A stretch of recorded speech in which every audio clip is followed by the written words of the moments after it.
Greetings, friends. Longtime viewers of this channel, or any of my other media, know that Call of Cthulhu and the source material has remained an enduring inspiration. It's one of my favorite games to run and play, second only to my own RPGs. I've also written 2 books for Call of Cthulhu, both of which are available on Miskatonic Repository on DriveThruRPG, Cold Plague and the Cryptid Investigator's Guide. My third, a modern camp horror scenario called Gone Squatchin', is currently in pre-press and layout. In my long years of running Call of Cthulhu and writing mythos content for a variety of games, I've developed a few techniques and made some observations that I feel make a game more Cthulhu. I'll be peppering these in among my monthly 2-minute tabletop tip videos. Few Minute Cthulhu. No monsters. Assuming you're going for a traditional Lovecraftian, or at least a gothic horror game, the biggest mistake you can make is introducing a monster into your adventure. By now, you think I've actually lost all of my sanity, because aren't the mythos at their heart about unnameable horrors? Yes and no. The key is to keep the horror unnameable. In most of the original mythos literature, monsters are a representation of decayed perception and reality.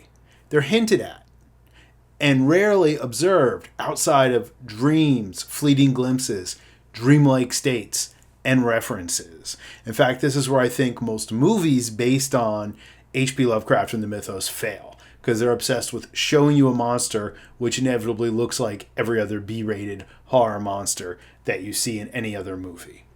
Don't treat the mythos entities as monsters in the traditional RPG sense. Those are meant to be tangible, achievable obstacles, objectives that can be overcome through the mechanics of the game. Instead, in Call of Cthulhu and related horror games, see the mythos as a force that propels the plot. Remember, these entities often have their own and sometimes alien motivations.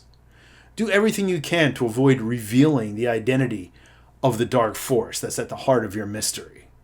Even when experienced investigators confront a deep one or a me-go, it should never be as mundane as third-level adventurers encountering orcs.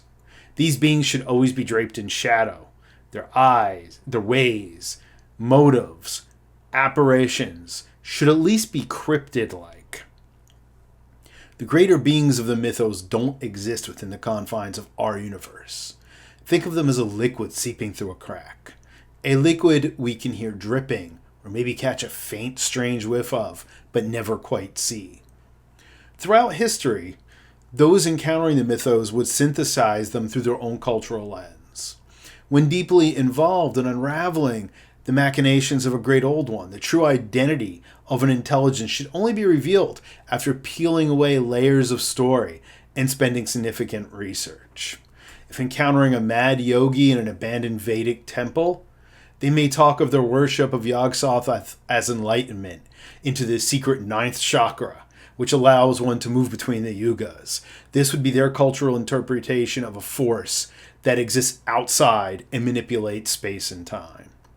Rural farmers worshipping Shub-Niggurath likely won't call her by that name. Instead, they may call her Queen of the Grain, or even something more obscure like Master of Earth and Sky.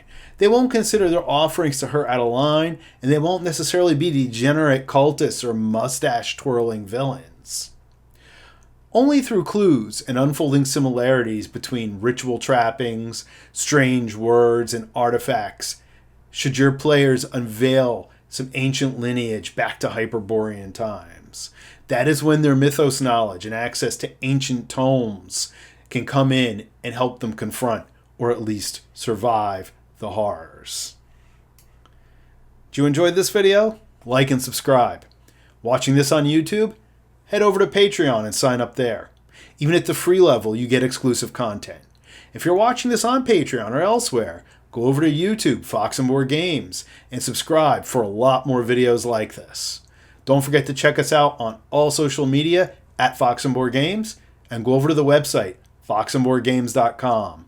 Thanks so much.